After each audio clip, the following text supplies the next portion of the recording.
Bonsoir.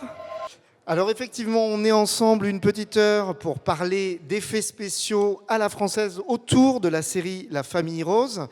Alors peut-être que le plus simple, avant de commencer à parler avec Damien et Franck, c'est que on regarde juste quelques images pour se mettre dans l'ambiance de ce que c'est que La Famille Rose. C'est des images qu'on va voir, là, ce sont des images qui sont extraites d'un making-of exclusif, parce que le making-of n'est pas tout à fait terminé. Donc vous avez droit à quelques images. On en reverra un petit peu aussi après.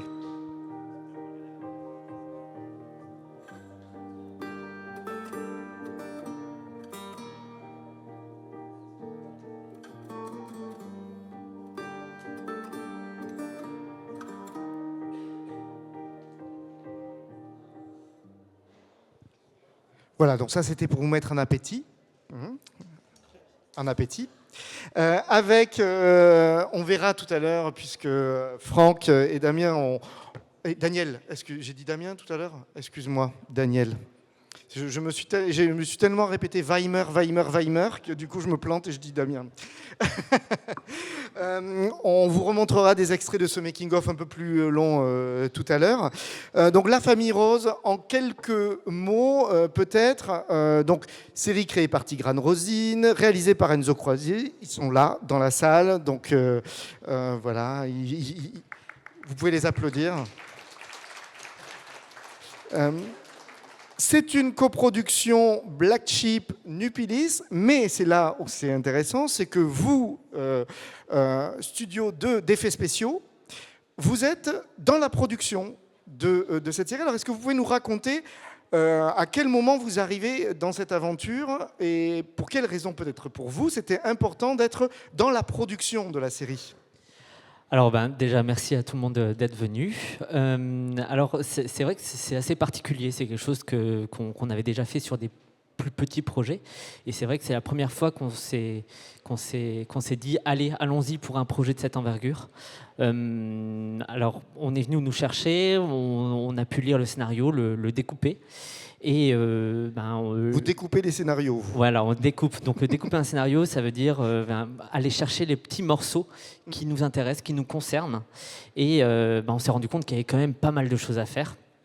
Et au moment de discuter des possibilités, on s'est rendu compte que forcément, budget oblige, il y avait quand même certaines contraintes qui ne nous permettraient pas de pouvoir faire le projet à la hauteur du scénario, à la hauteur de l'histoire, et peut-être aussi à la hauteur de l'énergie et de la volonté qu'Enzo, le réalisateur, avait envie de mettre dedans. Parce que c'est l'histoire donc d'une famille de cannibales, donc forcément dans le scénario, vous découvrez toutes ces scènes qu'il va falloir fabriquer, vous, en effets spéciaux. C'est ça. Alors, faut savoir que c'est une histoire où le curseur, où la jauge est extrêmement bien dosée entre le genre et une histoire de famille, une histoire familiale, un thriller. Et c'est vrai que si maintenant il n'y avait pas eu les effets spéciaux qui avaient été placés là, ça aurait pu être une histoire tout à fait commune. Mais là où il y avait une particularité, c'est qu'il y avait une volonté d'amener ces effets et de les rendre un petit peu... de les rendre classiques dans l'histoire et dans laquelle on est, et pas forcément d'en faire une série de genres à proprement parler, mais d'une belle histoire dans laquelle il y a des effets spéciaux. Et ça nous a convaincus en fait de se dire on ne peut pas faire de la demi-mesure, on ne peut pas y aller qu'à moitié, il faut qu'on mette le paquet. Et à ce moment-là, on s'est dit tapis, on y va. Alors avant d'entrer dans le détail avec des accessoires à l'appui sur comment vous avez travaillé sur la série, peut-être un mot sur Accurate Dreams, donc votre société. Elle est née d'où? Elle est née comment? Avec quelle envie? Dans quel cadre? Dans quel univers des effets spéciaux en France? Daniel? Elle est née déjà du goût de notre amitié, puisque du coup on a finalement s'est rencontrés il y a 15 ans maintenant, dans un job étudiant. Et on a un peu évolué chacun de notre côté. Donc, c'est-à-dire, c'est moi qui ai fait des études en effets spéciaux et qui ai commencé un petit peu à me lancer dans ce côté artistique, on va dire. Et Franck, lui, travaillait dans le management et plus la gestion, quoi. Et à un moment, on a décidé d'un peu d'allier les deux compétences parce que c'est pas toujours facile pour des artistes de parler, justement, de s'exprimer, de parler avec les personnes, les productions ou même justement les personnes, gérer finalement le contact avec les clients. Et donc du coup, de moi pouvoir me pleinement consacrer aussi vraiment à la partie atelier, de la fabrication et la conception du coup de ces effets spéciaux. Donc les têtes, les corps, c'est vous. C'est ça. Voilà. Et discuter avec la production et Ciné Plus OCS, c'est vous. C'est Franck. ça. Voilà, ça va plus ça. Alors pour qu'on ait une idée peut-être de de votre travail, on va regarder un petit clip où on voit sur quoi vous avez déjà travaillé, sur quoi vous travaillez au-delà de la famille Rose. Et après, comme ça, on rentre de plein pied dans la famille Rose. On regarde quelques images.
Donc là, on voit bien en fait oui, vous pouvez applaudir, hein, bien sûr. Je crois bien que c'est Mathieu Van de Velde qui a commencé à producteur de la famille Rose. On voit bien l'ensemble de votre travail. Donc, si on devait définir ce qu'est votre métier précisément, donc On peut pas. On peut pas. On peut quand même donner certaines On comprend caractéristiques. pourquoi c'est Franck qui discute avec les productions. Disons que c'est mon boulot de vendre ce qu'on fait, donc il faut que je trouve les mots pour l'expliquer. Alors, on part de compétences artistiques et techniques qui sont bien particulières et très larges finalement, qui sont la sculpture, le moulage, la coloration hyper réaliste, le poilage, qui sont finalement des domaines assez particuliers, mais qu'on maîtrise parfaitement, notamment l'hyperréalisme qu'on peut voir sur certains éléments comme ceci. Et à partir de ces éléments, de ces compétences, on va les adapter. Donc notre corps de métier, ça va être les prothèses, le maquillage effets spéciaux. Donc avec ça, on va pouvoir créer des blessures, des vieillissements, des changements de morphologie, des grossissements, mais aussi créer des créatures, faire des blessures, faire de la chirurgie et aller dans tous les domaines dans lesquels on va devoir changer un corps. Et on va pouvoir les adapter à de l'accessoire en créant des faux corps, des animaux morts, des accessoires de cascade et aller partout finalement là où nos compétences pourront être utiles et où finalement d'autres corps de métier du cinéma, de l'audiovisuel n'auront pas forcément la même expertise. On sera là pour compléter tout ça.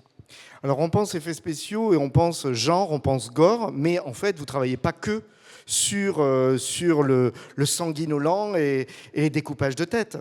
Bah, c'est même justement une des choses enfin, pour le coup, on a fait beaucoup de choses, de projets où il y a du gore, il y a du sang, comme on peut même le voir dans notre showreel, mais ce qu'on aime particulièrement, c'est justement ce que disait Franck, l'hyperréalisme, donc vraiment les vieillissements, les effets finalement qui peuvent être subtils et qui sont pas censés être vus quelque part, puisque du coup, un vieillissement, il y a un référentiel, la plupart des gens ont déjà vu une personne âgée, donc du coup, quand il y a quelque chose qui ne va pas, quand un effet ne fonctionne pas, c'est beaucoup plus facile de le déceler et du coup de détecter la tromperie, quoi, de détecter le maquillage en lui-même.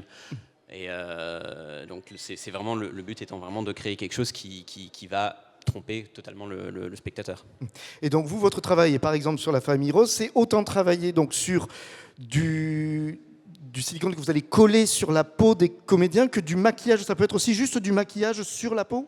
On peut avoir des effets du coup juste de maquillage, donc vraiment des trompe-l'œil ou des choses qui sont que de la couleur. Mais c'est vrai que quand il y a une blessure, quand il y a quelque chose ou un vieillissement, ça va être des prothèses. Donc du coup, il va y avoir des pièces collées du coup vraiment à même le visage ou le corps d'une personne. Alors c'est vrai que quand on regarde cette main-là, par exemple, moi j'ai vraiment l'impression qu'à côté de la mienne, mais c'est... Bon, moi je suis un peu plus blanc, mais quand même, enfin, c'est hyper détaillé, les veines qu'on voit là précisément. On travaille avec quel matériau? On travaille, là la main est en silicone, donc on travaille essentiellement en silicone, et aussi bien que pour la partie vraiment moulage, donc il y a beaucoup de choses où on va partir d'une prise d'empreinte d'un acteur ou d'une personne, un modèle, pour récupérer justement la forme finalement du visage, la géographie on va dire de la personne. Puis ensuite on va ou alors avoir besoin de retoucher certaines choses, créer du coup des coupures, des blessures de tout type, mais aussi justement du volume en plus, un grossissement, un vieillissement, des rides, ce genre de choses. Et donc pour ça aussi, quand il s'agit de prothèses, ça va être ce qu'on appelle du gel de silicone, et donc une matière qui va être encore même plus souple que celle-ci. Donc déjà là, on a un petit peu quand on touche un peu cet aspect un peu peau, le côté un peu rebondi. Et pour la prothèse, ce qu'il faut prendre en compte aussi, c'est le mouvement de la personne qui va être en dessous, puisqu'il va pas falloir entraver justement l'expressivité du coup d'un acteur, mais au contraire, du coup, l'aider à tout de même pouvoir transmettre toutes les émotions et toutes les choses que requiert le scénario, mais du coup avec des couches en plus. Donc dans La Famille Rose, effectivement, c'est une famille de cannibales, donc forcément la main, elle a été un peu rongée, quoi. Elle a été un peu... Donc comment l'intérieur est fabriqué? C'est-à-dire que c'est juste à cet endroit-là où vous avez conçu l'ensemble du bras, en fait, avec des matériaux qu'il faut que quand on creuse, si je creusais là, par exemple, ça ferait le même effet, ou pas? Non, alors justement là c'est ce qu'il faut savoir, c'est que du coup souvent ça reste tout de même justement un objet qui est peint, donc à l'intérieur il va y avoir la matière brute, le silicone, même voir l'armature qui est imprimée en 3D. Mais si on veut avoir justement un effet pour croquer ou une partie même sectionnée comme justement même le bout, ça va être du rajout, ça va être vraiment des choses qu'il va falloir préparer en amont pour pouvoir créer cet effet-là. Oui, c'est aussi pour ça que notre travail, le travail avec la mise en scène, donc avec le réalisateur, avec l'équipe caméra, et la manière dont ça va être filmé, la manière dont les intentions qu'il y a derrière, la manière dont ça sera éclairé, toutes ces informations sont super importantes pour nous parce qu'on doit prévoir chacune des utilisations. Ces utilisations vont nous permettre de pouvoir créer des objets dont les détails auront été prévus et pour éviter toute perte de temps sur les tournages. Parce que si on se retrouve à improviser, on se retrouverait aussi à avoir des détails qu'il faudrait rattraper derrière en post-production, par exemple, ou des choses qui feraient potentiellement perdre du temps sur le tournage. Et c'est vraiment la chose qu'on essaye le plus d'éviter. Nous, le temps, on essaye de le mettre quand on est en pré-production, quand on est à l'atelier en train de fabriquer, et on essaye d'arriver avec des choses qui sont les plus fonctionnelles possibles, sachant que déjà quand on fait des maquillages, on en a pour 3-4 heures facile quand on est sur un personnage. Donc on cherche justement à pas faire perdre, entre guillemets, plus de temps et pas faire attendre des gens, parce que vraiment sur un tournage, on a des équipes de 30, 40, 50 personnes, et faire attendre toutes ces personnes pendant 15 minutes, ça a des conséquences. Donc voilà, notre travail, ça va être vraiment de réfléchir à tout ça en amont pour pouvoir proposer la solution qui est la plus adéquate à l'utilisation qui est demandée. Alors, quand vous avez lu le scénario de Tigrane Rosine et que vous avez vu les notes et que vous avez discuté avec Enzo Croisier pour La Famille Rose, qu'est-ce qui vous a fait le plus triper en disant « Waouh, ça c'est génial, on n'a pas fait, on va le faire ». Je pense que la première chose, ça va être l'énergie d'Enzo. Je pense que la première fois qu'il a eu Daniel au téléphone et que Daniel lui proposait des choses et qu'à chaque chose que Daniel proposait, il avait un enthousiasme débordant, c'est vrai que c'est une des premières fois où on a un réalisateur qui n'a pas peur d'y aller. C'est vrai que les anciennes générations ont quand même été biberonnées à la transition effets spéciaux physiques, effets spéciaux numériques, et on a beaucoup de réalisateurs qui ont peur de revenir en arrière, qui ont encore les images des effets spéciaux des années 80 dans d'autres matériaux qui fonctionnaient d'une autre manière, qui étaient utilisés pour un autre public, pour un autre support, pour tellement d'autres choses. Les effets spéciaux physiques ont beaucoup évolué depuis, et c'est vrai que Enzo, en plus d'avoir cette énergie, il avait envie d'y aller et d'y aller à fond, et c'est vrai que ça rejoignait aussi notre envie, et aussi le scénario qui pour nous est vraiment une notice. Pour nous, on reçoit un scénario avant même d'avoir une discussion avec qui que ce soit. On n'a aucune autre notion que le scénario. Pour nous, c'est notre notice Ikea. Quand on a le scénario, on va pouvoir s'imaginer et on va devoir anticiper déjà un maximum de choses, déjà pour pouvoir proposer un budget, pour pouvoir choisir des techniques, pour pouvoir entamer une discussion et convaincre qu'on est capable de réaliser tous les effets qu'on va proposer. Et c'est vrai que là, le scénario nous était précis, nous permettait déjà d'imaginer les choses, et en même temps nous laissait quand même une certaine liberté de création, en fait le mix qui était là nous a vraiment enjoué en fait. Daniel ? Oui, non, c'est très juste. Après, justement, au fur et à mesure des discussions, forcément, il y a des choses qui se sont précisées, puisque viennent ensuite les contraintes forcément au niveau de la mise en scène, des emplois du temps, et tout un tas d'autres contraintes budgétaires tout de même. Et ce qui fait qu'il y a quand même notre imaginaire, on va dire une sorte de cas idéal dans lequel on va pouvoir proposer une technique ou une autre, plutôt qu'une autre. Mais justement, il y a quand même encore un arbitrage qui se fait par la suite pour déterminer vraiment qu'est-ce qui va être vraiment la meilleure solution pour et avoir cet effet, raconter ce qu'on a envie de raconter, et justement présenter un effet techniquement réussi, quoi. Alors avant de parler de chair, de sang, de jet de sang, de faux poils, de faux sang, on va peut-être regarder donc un extrait de ce making-of. Donc c'est exceptionnel. J'aimerais remercier vraiment Ciné Plus OCS et la production de la série qui nous permet de vous montrer en avant-première ces quelques bouts de ce making-of qui est pas terminé, pas étalonné. Enfin voilà, il faut le dire. Mais on va vous montrer 3 minutes que tu as sélectionné, Franck, où on voit bien l'ambiance sur le tournage et de votre travail. On va s'éloigner un petit peu pour que vous voyez mieux, et puis après on reviendra avec des têtes et des bras.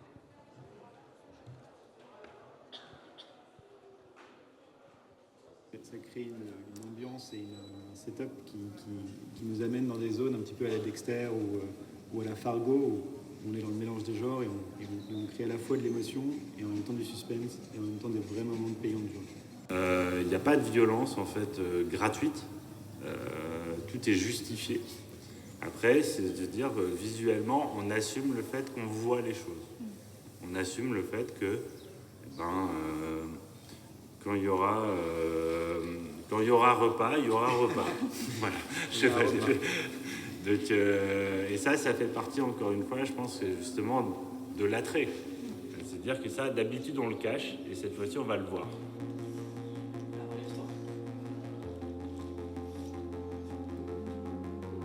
Et direct, en fait, j'ai vraiment voulu tout montrer. Donc, j'ai pris le parti pris avec nos amis de chez Accurate Dream, qui sont les spécialistes MFX, qui sont absolument géniaux et qui ont fait un travail vraiment d'orfèvre.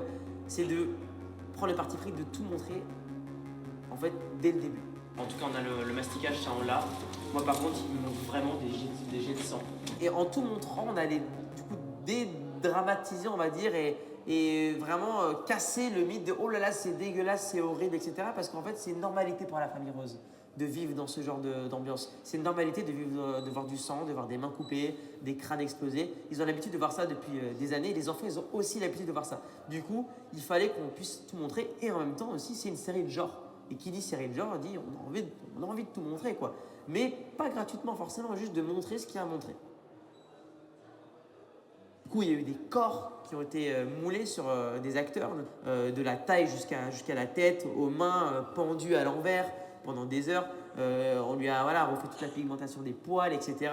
On a moulé un bras aussi d'un autre acteur qui se fait à moitié manger un bras et où il y a une fracture, tout ça en direct sur le plateau, avec des jets de sang. Il y a un autre acteur qui a dû avoir des prothèses tout autour du cou. Ça a pris des heures et des heures à poser, les joues, les oreilles. Donc voilà, du sang de partout, du sang sur vraiment 300 mètres de bitume, du faux sang évidemment, du sang de la tête aux pieds sur Shirin Boutella. Et donc tout ça amène ce côté vraiment jouissif et de genre à la série et à ce qu'est La Famille Rose. Et on a eu la chance vraiment d'avoir la main d'experts sur ça tout au long du projet. Et non seulement ils sont très qualifiés, ils sont très bons à ce qu'ils font en termes de MFX, donc ce qu'on appelle les effets de plateau, mais en plus ils sont totalement investis dans le projet à tel point qu'ils sont coproducteurs aujourd'hui avec nous du projet, donc Daniel et Franck. Ce qui est génial, c'est que ça renforce en fait justement l'ambition visuelle et créative du projet, c'est-à-dire que grâce à ça, grâce à cet accord qu'on a avec eux, on peut se permettre des choses qu'on n'aurait pas pu se permettre normalement en termes de budget. Donc en fait, voilà, on fait vraiment ce pari que tous ces effets-là, c'est-à-dire les gouttes de sang, voir les flots de sang, toutes les prothèses, make-up, etc., ça va être au cordeau. C'est assez visuellement impressionnant ce qu'on a déjà vu nous jusqu'à maintenant. Voilà, donc la tête de ce comédien, donc c'est celle-ci. On peut peut-être aller la voir ou la prendre.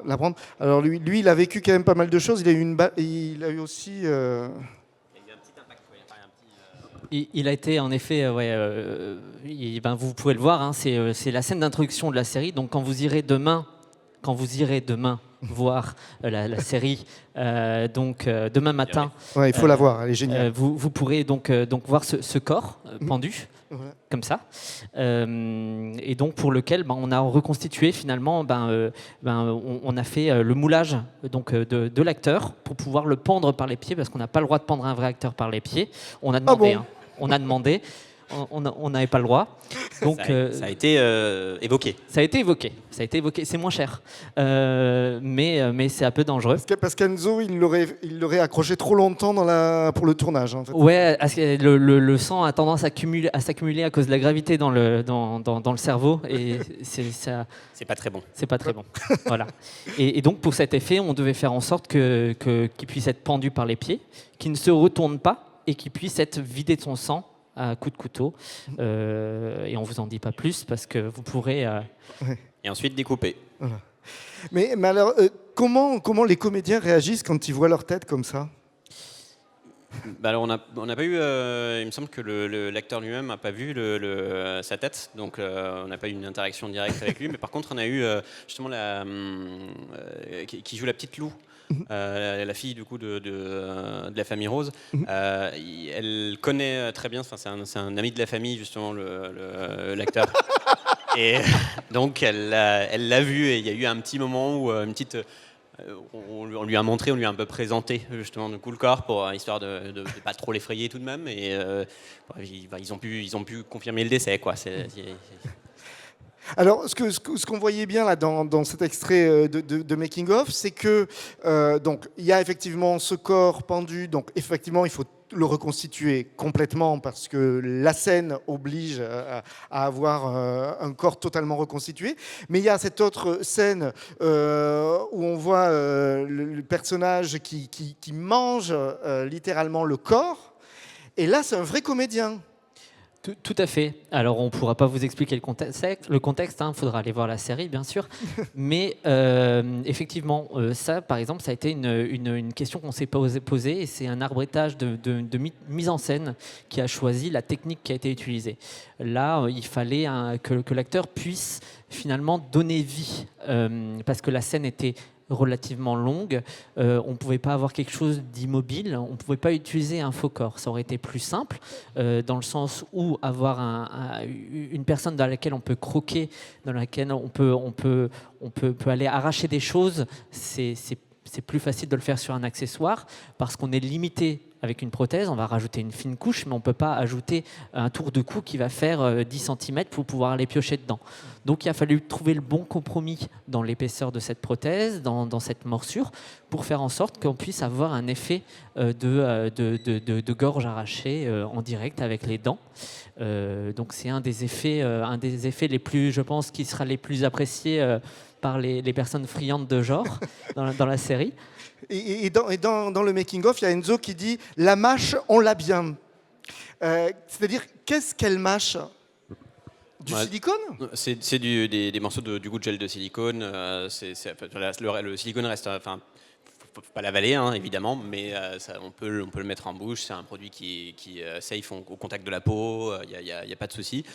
Justement, il y a cette espèce d'aspect un peu qui tire, de morceaux de muscles, de morceaux de chair justement un peu arrachés. Donc il y avait des morceaux qui ont été préparés pour qu'elle puisse en fait un peu le retirer. Et un peu dans le vif de l'action, elle a aussi un peu entamé la prothèse.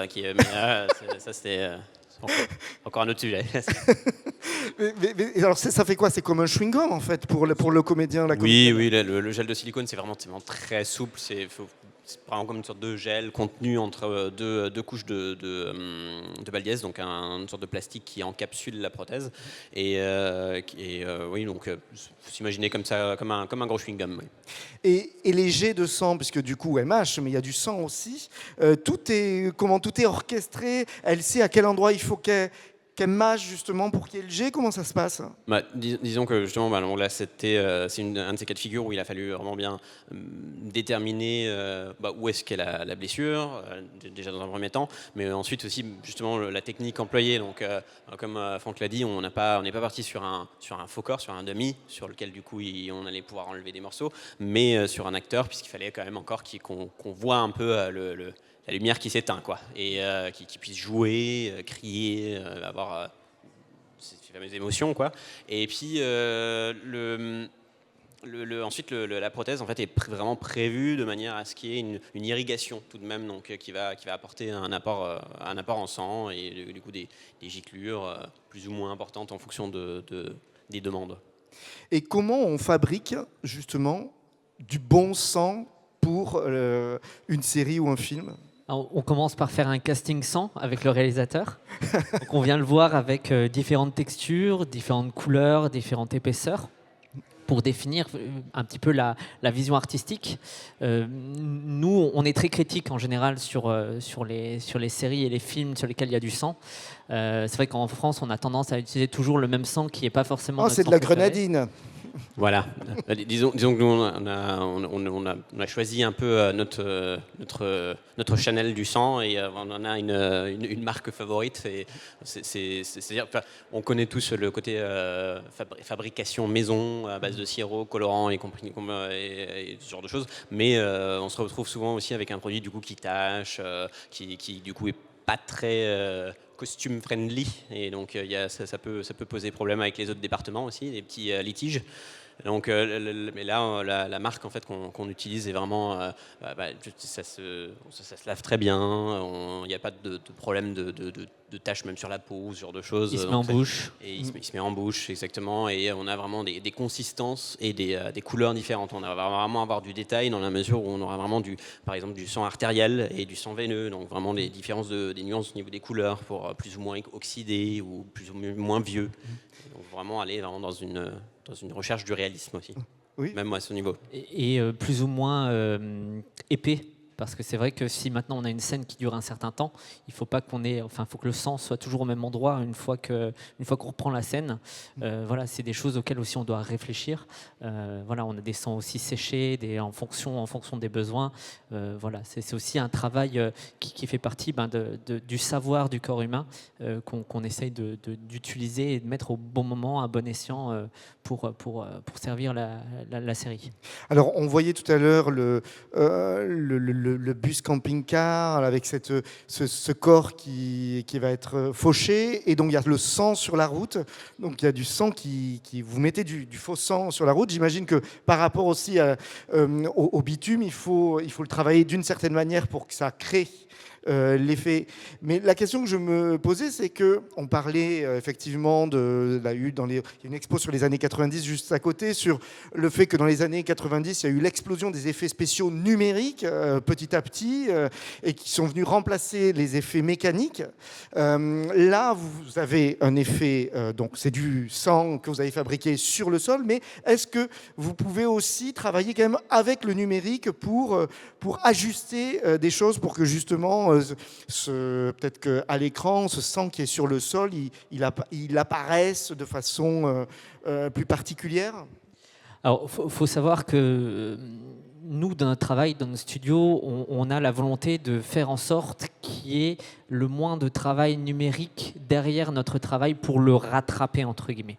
Par contre, ça n'empêche pas qu'on sache travailler avec les effets spéciaux numériques et qu'on accepte parfaitement quand notre travail puisse être augmenté avec cela.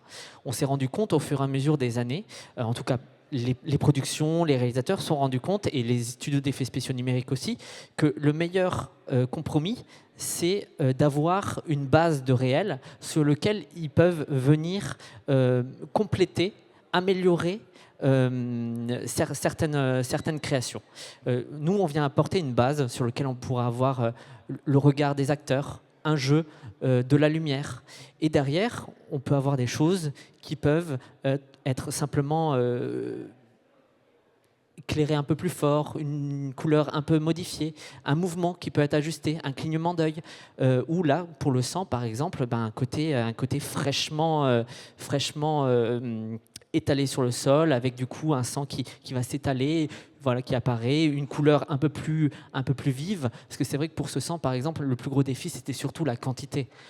Faut savoir que le faux sang, ça coûte quand même un peu d'argent. Ça coûte un bras. Ça coûte un bras, effectivement. Voire... non, ça coûte moins cher qu'un bras. Et donc, il fallait quelque chose qui puisse être dans cette quantité, qui puisse être là, qui puisse être visible. Et sur du bitume, sur une matière foncée, c'est toujours difficile à voir. Par exemple, là, les effets spéciaux numériques sont repassés derrière nous, sont repassés plutôt derrière Louise Hurier, qui est l'excellente accessoriste, qui nous a suppléé sur toutes ces parties sans les jours où on n'était pas sur le tournage, et pour le rendre un peu plus extraordinaire, finalement. Et donc, il y a des scènes où on voit, si vous allez aller voir la série, ceux qui ne l'ont pas vue, et vous allez voir dès le premier épisode cette fameuse tête posée à côté sur la table de travail où notre monsieur Bernard Rose prépare son petit plat. Et donc, il coupe de la viande. La viande, c'est vous aussi qui l'avez fabriquée ou c'est de la vraie viande ? Alors, il y avait un mélange. Il y avait, pour tout ce qui était partie qui était reconnaissable en tant que partie humaine, donc tout ce qui va être morceau de bras, morceau de pied, morceau de tête. Ça va être des éléments qu'on a préparés. Et ensuite, il va y avoir, ils ont beaucoup utilisé, par exemple, des morceaux de bœuf. De veau, qui est très similaire à la chair humaine en termes de couleur et de côté. C'est Enzo qui a testé ça pour voir. Et Enzo a mis beaucoup les mains dedans, en effet. Il a fallu qu'il montre aussi son intention, donc je pense que c'est peut-être lui qui a touché le plus la viande juste derrière Louise. Et donc il y a eu ce mélange entre du vrai, des abats, des déchets finalement de boucherie, de la viande donc qui a été coupée en direct et ensuite qui a été cuisinée sur le tournage, parce qu'il y a aussi les bons petits plats qui sont cuisinés derrière, et les effets spéciaux que nous on a créés pour vraiment donner ce rappel et donner l'impression justement qu'on a un vrai corps humain qui a été dépecé et qui est prêt à être cuisiné. Alors on va revoir encore 1 minute 30 de making-of, où là on voit des boyaux. Les boyaux, c'est des vrais? C'est des vrais, ouais. Ouais. Donc vous allez comprendre pourquoi à un moment donné, dans la scène dans l'extrait du making-of, s'il est question, on parle d'odeur. Parce qu'en fait, l'odeur, c'est pas ça, l'odeur. C'était quoi l'odeur qu'il y avait sur les plateaux? L'odeur, c'était la viande, parce que tous les jours, il y avait besoin d'en avoir. Et c'est vrai qu'au bout d'un moment, l'odeur persiste. D'accord. Donc l'odeur de la viande que l'on prépare, voire qui traîne. Voilà. On regarde un court extrait, puis après, vous aurez la parole pour leur poser toutes les questions que vous souhaitez. Je vais ranger ma petite tête, non? Le corps, tu le voyais en vrai au HMC, tu te disais, qu'est-ce qu'il y a un mort, quoi, Sur la MFX, le travail d'Accurate Dream a été assez fou. Et certaines séquences, particulièrement gore, ont été réalisées où je regardais pas forcément le cadre, tellement c'était réaliste. Tellement j'avais l'impression de regarder des membres. C'était vraiment dégueu, notamment avec le bruit. Et je sais qu'en plus, là, ils l'ont travaillé. Et je pense que c'est dégueu. Moi, le moment dans le van, après Thierry, où il découpe, il enlève le... Ah, c'est horrible. L'odeur dans la cuisine, c'était horrible. Ouais, non, mais tout à fait. Vraiment le genre, déjà là sur le plateau là, il y avait des moments où je regardais le combo. Je sais que cette série, par exemple, je vais faire des avances rapides.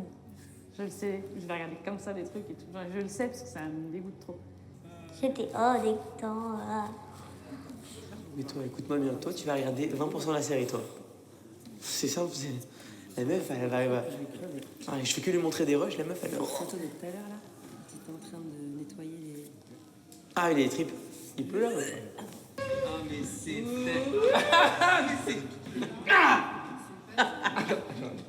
Bon, allez, il faut que je les rende, il faut qu'on y aille. Ah, merde. T'as vu, Ronnie, il me retient, là. Même plus ça. Ah, la viande, elle est belle dedans.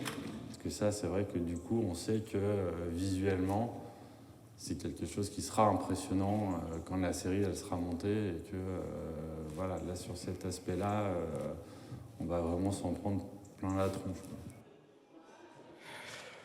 Voilà, donc on comprend aussi pourquoi. C'est pour que l'équipe s'amuse sur le plateau avec les têtes coupées. Alors celle-ci est assez impressionnante. Donc c'est la tête du comédien qui s'est fait rouler dessus. Donc si j'ai bien compris. Alors, c'est un peu particulier. Là, par exemple, on a fait, nous, un casting tête dans notre propre stock. On a cherché une tête qui ressemblait le plus possible à l'acteur à qui il va y arriver des bricoles pour la recréer et en faire une copie presque conforme. Ben voilà, je vais poser la tête et à vous de poser des questions maintenant. Alors, qui souhaite poser des questions? Vous en voir plus. Toutes les questions sont les bienvenues. Oui. Est-ce que... Ah oui, il y a un micro. Pour la scène où la dame elle est en train de manger du coup le cou du comédien, ça a dû être pris plusieurs fois ou pas du tout? Plusieurs fois et très longuement. Et je pense qu'au bout d'un moment, elle devait vraiment apprécier manger des gens, tellement ça a duré. Mais oui, c'est ce genre de scène, en général, pour avoir le bon moment, surtout que, vous allez le voir, mais il y a vraiment quelque chose derrière cette scène. On n'est pas sur... Elle ne mange pas gratuitement. Il y a un élément et fallait le capter. Et pour ça, parfois, ça prend du temps. Donc, souvent, les scènes sont reprises jusqu'à arriver au bon élément. Et on l'a conçu aussi pour ça. Mais c'est vrai que voilà, dans l'intensité du jeu, finalement, elle a commencé à manger la vraie prothèse. Pour juste clarifier cette séquence, du coup, on a fait 6 prises et chaque prise durait entre 10 et 18 minutes sans couper. Et entre chaque prise, du coup, on a fait ce qu'on appelle un reset, vous m'arrêtez si je me trompe, où en fait, ils ont reparti en collage, maquillage, coloriage pendant 2 heures, où ils ont en fait refait tout le coup au propre. Et donc, le gars était vraiment, il avait du sang de partout.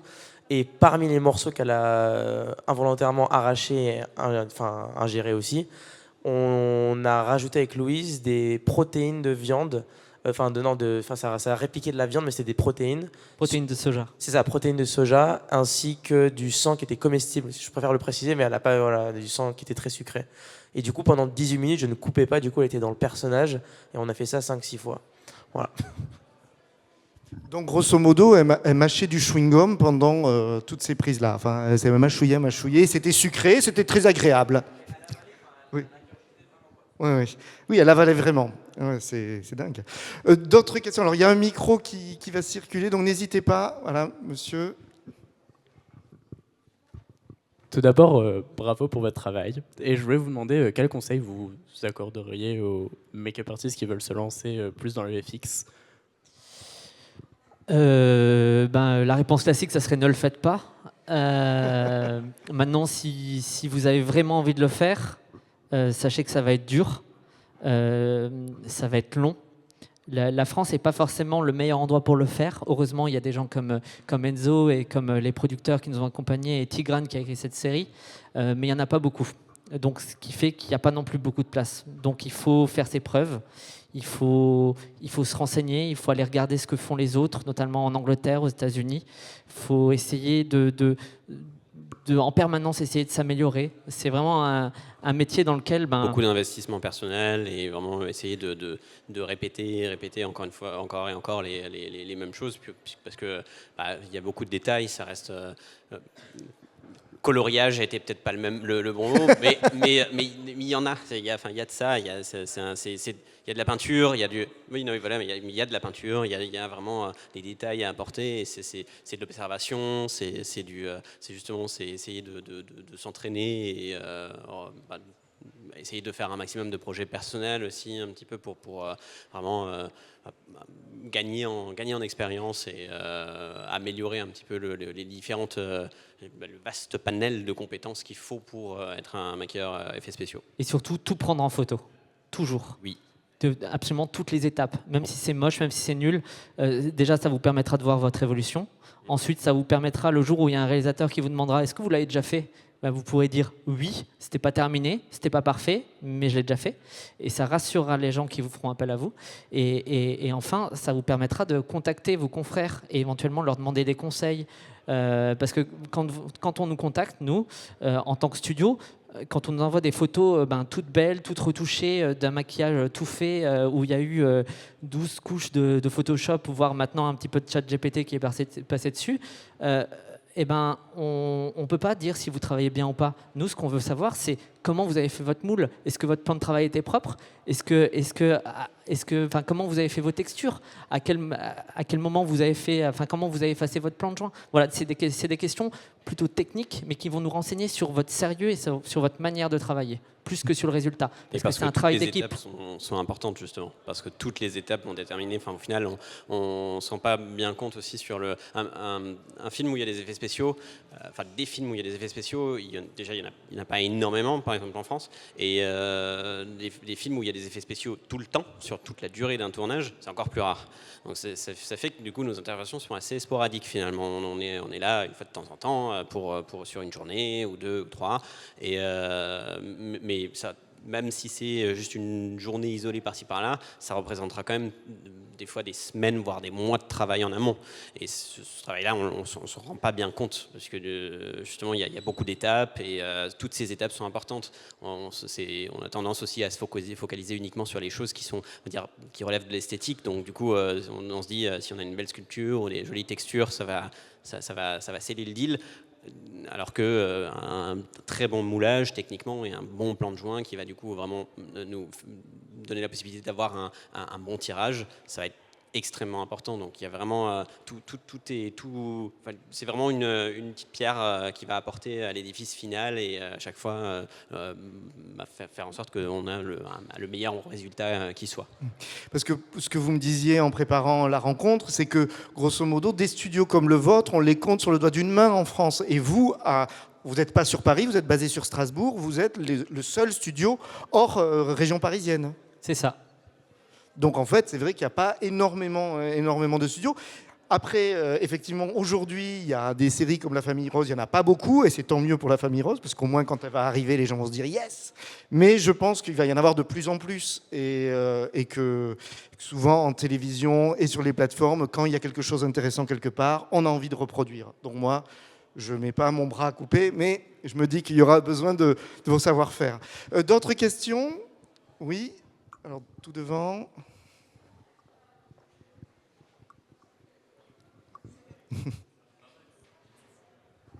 Je voulais juste poser une question par rapport au faux sang. C'est quoi votre marque préférée? Parce que ça nous intéresse tout ici, là. C'est le sang Rob Smith. Ok. Alors là, faut... C'est une marque de sang qui est développée par Robert Smith et qui, du coup, est un maqueur anglais qui fait son faux sang, qui est du coup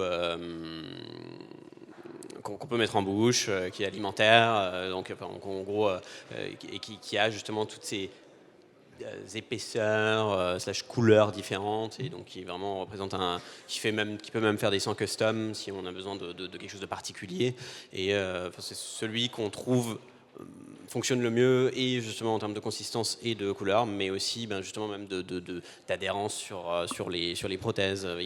C'est-à-dire qu'il ne va pas perler, puisqu'on va quand même le silicone et les matières qu'on utilise sont quand même des polymères, du plastique finalement, donc le sang ne va pas réagir de la même façon, et le sang c'est pareil, c'est un de ces effets finalement, c'est tout bête, mais on sait tous déjà couper, on sait à quoi ça ressemble, on sait la consistance que ça peut avoir. Et pour reproduire ça, il faut un bon produit. Et pour quelle raison, toute la bande, là, vous vouliez savoir ça? On est en étude de maquillage professionnel à Lille, du coup. Ah, ça va, je suis rassuré. D'autres questions? Oui. Bonjour déjà. Dans la première scène de la série, la fille de la famille est jeune, et après dans le gros de la série, on a l'enfant, le fils qui est jeune. Dans quelle mesure les jeunes acteurs ont été exposés à toutes ces scènes, ces accessoires un peu gore, et combien d'années de thérapie leur faudra? Alors, vous pouvez répondre, mais il y a Enzo. Ouais, on pense qu'on va déléguer. Enzo? Ce qu'il faut... il est là le prod ou pas? On protège. Non, mais non, de base, c'est quand même assez. Soit tout est légiféré, tout est cloisonné, et normalement ils doivent pas avoir trop accès à ça. Sauf que les parents eux-mêmes, en fait, en ont parlé à leurs enfants, et en fait ils avaient un décalage vraiment très absurde par rapport à ça, et en fait ils s'en foutaient. Et ils étaient trop contents. Mais par contre, je rebondis sur ce que tu disais. Donc Laurent Priou, qui est l'acteur qui a été du coup moulé, si ça se dit. C'était un ami de la famille de ses parents. Et en fait, à un moment donné, elle a vraiment bugué. Elle a fait une micro-crise d'angoisse qui est revenue, elle est revenue à elle juste après, mais elle était face à lui à l'envers, et en fait je voulais qu'elle soit un peu plus proche, et à un moment donné elle a dit à son père, papa, on dirait trop Laurent, là j'ai vraiment peur. Et du coup en fait elle a dû se reculer un peu parce que c'est en fait là on voit pas trop bien, mais alors c'était vraiment pas pour me moquer quand je disais coloriage, mais c'est parce que là on voit Daniel qui est en train vraiment de reprendre au pinceau vraiment la coloration des yeux, et en fait du coup on l'a moulé avec les bras en l'air, parce que dès le début, dès l'écriture du scénario de Tigrane qui est juste à côté de moi, il était pendu, et du coup de mouler quelqu'un de pendu, c'est dans une certaine position, et du coup les yeux de quelqu'un qui est mort pendu, c'est vers le haut, et en fait elle était flippée des yeux qui étaient tellement réalistes de quelqu'un qui est mort et pendu, c'est ça look comme ça. C'est sur la tête, on peut vous la faire passer si vous voulez, mais voilà. Et par rapport au petit après, si c'était ta question, pour lui c'était la grenadine. Voilà. Oui, parce que je pense que oui. On a aussi eu un petit moment quand même le matin, un petit briefing. Ah oui, bien où sûr. On lui a présenté un petit peu la pièce avant pour pas non plus que ce soit la surprise, et qu'il y ait une petite adaptation, un petit temps d'adaptation. Donc ça peut passer par ce genre de choses aussi, et essayer de bien faire comprendre que c'est du faux, que c'est un trucage, essayer d'expliquer, tu vois, c'est justement ne pas insister sur le fait c'est hyper réaliste, on dirait vraiment de la vraie peau, on dirait vraiment quelqu'un, mais justement dédramatiser un petit peu la chose en disant voilà, ça reste un artifice, tu vois bien là, si je soulève le truc, en dessous il y a rien, c'est une façade, c'est les maisons dans les westerns avec juste Ouais. derrière, il n'y a rien. Oui, c'est parce que quand on voit, ça veut dire que la réalisation d'Enzo est parfaite, c'est-à-dire qu'on y croit, mais quand on le joue, forcément, quand on est comédien et qu'on voit ces accessoires, bah, c'est des accessoires. Donc je pense qu'on joue, les jeunes comédiens jouent aussi avec, c'est pour ça que ça devait les faire marrer aussi. Ce qui est bien avec les enfants, c'est qu'ils sont très pragmatiques et ils sont très prom dog. C'est-à-dire qu'on leur dit c'est faux, ils sont en mode oh énorme, et donc du coup ça commence à jouer au ballon avec la tête, quoi. Mais on lui a dit que c'était faux, elle en rigolait juste après. Elle a vite fait flipper par rapport aux yeux, mais en fait quand tu dis que c'est faux, il passe à autre chose, quoi. D'autres questions? Ah, là-bas et ici, donc là-bas, et puis après là-bas. Bonjour. Est-ce que vous avez dû faire des formations en anatomie ou médecine justement pour que ce soit encore plus réaliste? Est-ce qu'il y a des formations à part? C'est plus de la recherche, je dirais, un travail de recherche en fonction des projets. Effectivement, il faut avoir un intérêt un petit peu pour ça, parce que c'est comme même pour du dessin ou ce genre de choses, où c'est bien d'étudier finalement le fonctionnement du corps humain et des placements des muscles, des artères, ou même ce genre, vraiment des détails de comment ça fonctionne à l'intérieur, c'est important. Maintenant, on n'a pas fait, personnellement, j'ai pas fait de formation spécifique. Là où, ce qui peut arriver par contre aussi, c'est qu'on peut travailler avec des consultants, des personnes qui du coup, des chirurgiens, des médecins légistes, des gens qui du coup ont cette formation-là et ce regard et du coup peuvent corriger des choses ou même juste simplement apporter des informations complémentaires pour pouvoir être au plus près de la réalité.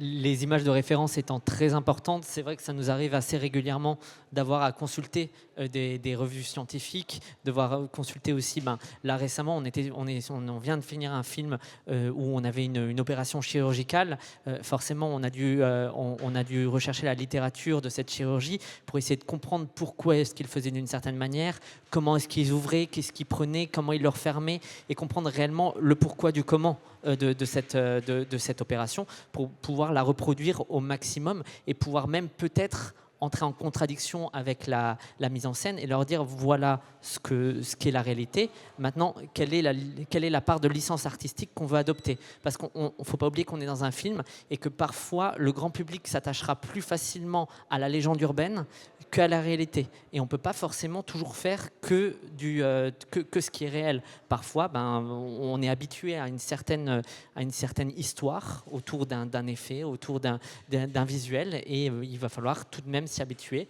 si la réalisation souhaite le faire dans ce sens. C'est-à-dire que justement, ce que dit Franck, c'est des fois c'est trop tard. Les gens ont déjà justement en fait une certaine image en tête d'un effet, les impacts de balles ou ce genre de choses. Il y a des choses qui sont tellement ancrées dans le visuel, dans un visuel commun, que c'est même difficile de leur faire accepter ce qui est vraiment réel. Et donc justement la licence artistique s'applique dans ce cas-là, parce que du coup on peut de temps en temps s'écarter justement de la réalité, parce que du coup on ne sait pas comment ça fonctionne et les choses ont déjà été représentées de cette manière-là bien d'autres fois avant. Et donc du coup il va falloir aller justement dans cette direction-là plutôt que du coup dans la direction du réel finalement. Du coup, il y avait une question par ici. On peut peut-être passer le micro. C'est complètement à gauche. Monsieur, vous pouvez lever la main pour voilà, hop, comme ça. Bonjour et merci pour cette intervention de qualité. Moi, j'avais une question peut-être un peu tabou, mais quelle est la part du budget qui a été allouée à ces effets? D'une certaine manière, j'ai envie de dire 0, vu que c'est nous qui l'avons apporté. Mais on va dire, je vais te la donner en pourcentage. Alors, on était à 5%. Donc 5% du budget de la série. Voilà, ce qu'on a apporté en effets spéciaux représente 5% du budget total de la série. D'accord. Ok. Moi, j'en ai aucune idée.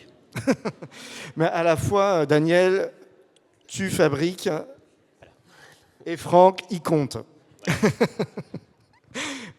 D'autres questions? Non, aucune question.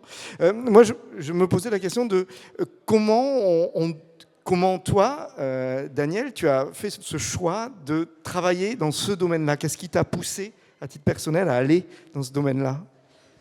Moi, j'étais toujours je dirais cinéphile. Enfin, j'ai grandi un petit peu là-dedans, dans regarder les films. Et puis, on a aussi la chance d'avoir été une génération, la génération DVD, Blu-ray, du coup, et donc les making-of, qui étaient quand même beaucoup plus accessibles qu'à une certaine époque.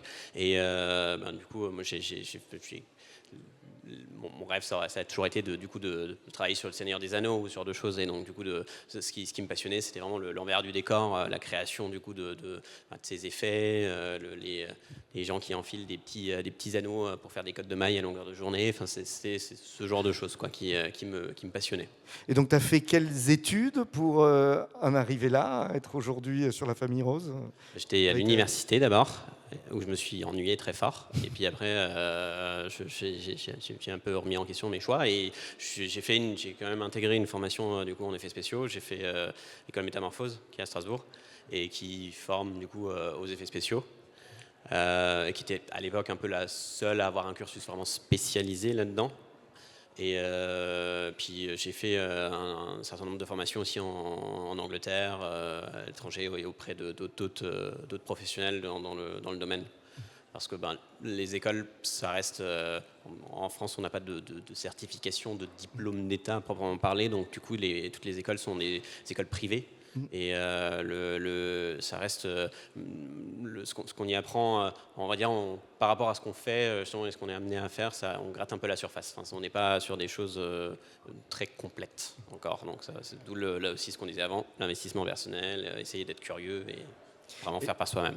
Et toi, Franck, d'aller jusqu'à créer ce studio donc, avec Daniel, comment c'est arrivé? Par quel rêve, quel désir le désir de permettre à Daniel de faire son travail le mieux possible en fait. Simplement, moi je viens pas du tout de ce domaine. Moi j'ai fait une licence de biologie, j'ai fait un bachelor de management, j'ai géré un Carrefour City, j'ai fait vraiment des boulots de gestion.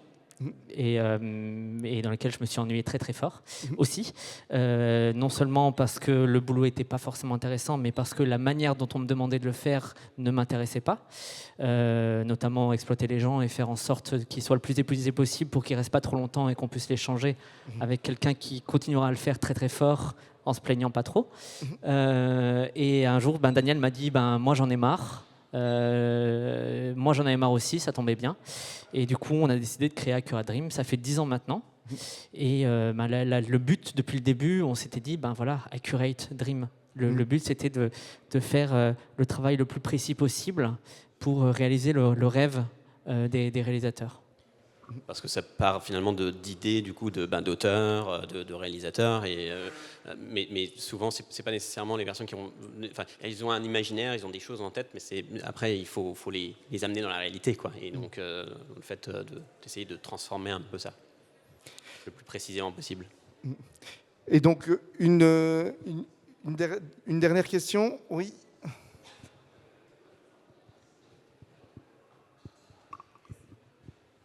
Bonjour. Je voulais savoir, pour une série, par exemple, de cette envergure, combien de maquilleurs vous avez été pour réaliser tout ce qui était atelier et tout ça, et après sur le tournage? Pas si assez. Vous étiez seul ou si... on essaye d'avoir une équipe de maquilleurs fixes. Donc, comme on l'a dit, les personnes qui sortent d'école, en général, elles ont eu l'occasion de gratter la surface, mais elles ne sont pas complètes. Ce qu'on fait, c'est que très très souvent, on accueille des gens dans notre studio, et quand on voit que leur travail est bon, que leur manière de travailler est bonne, qu'elles ont vraiment une envie, qu'elles ont vraiment les FX dans l'âme, on va les garder, on va essayer de les prendre sous notre aile et de faire en sorte de les former et de les garder avec nous, ce qui maintenant, ce qu'on a réussi à faire, notamment avec La Famille Rose, ça nous a permis de pouvoir tester des personnes qui aujourd'hui font partie de notre équipe en fixe. À l'atelier, on est 7 en fixe. Ça nous arrive en fonction des projets d'augmenter la capacité des personnes. On va aller chercher des personnes en général qui auront une spécialisation, qui seront très pointues sur un sujet pour venir nous compléter. Mais là, par exemple, pour la famille Rose, c'est les mêmes personnes qui ont fabriqué qui sont allées poser. Parce que les personnes qu'on a, elles ont la compétence d'atelier et de pose de prothèses. Mais ça peut varier. Ça nous arrive aussi de fabriquer des choses qu'on va envoyer à des chefs maquilleuses sur des projets qui vont être totalement autonomes derrière. Je pense que pour la famille Rose, on était à 7 personnes, du coup, avec la majeure partie qui, du coup, travaillait en atelier et une petite équipe réduite, du coup, de 3 personnes au maximum et modulable, qui était, du coup, vraiment actif sur le plateau, quoi, et qui posait, du coup, les maquillages, s'occupait des accessoires, d'ensanglanter des choses, de faire vivre les différentes créations. Pendant un mois et demi, à peu près jour et nuit. Oui. Littéralement, parce qu'il y a vraiment des jours qui ont commencé hier bien et sympathiquement à 8h. 8h du matin et qui se sont terminés à 8h, mais le jour d'après. Merci beaucoup, Daniel Franck. Donc, Accurate Dreams, on peut tout retrouver sur votre site. Donc voilà, si ça vous intéresse. Enfin, c'est un métier passionnant et j'espère que vous serez dans quelques saisons de Série Mania encore plus nombreux à faire ce travail-là, parce que ça voudra dire qu'il y aura encore plus de Enzo, de Tigrane pour écrire et tourner des séries de ce genre. Merci à vous. Merci. Merci.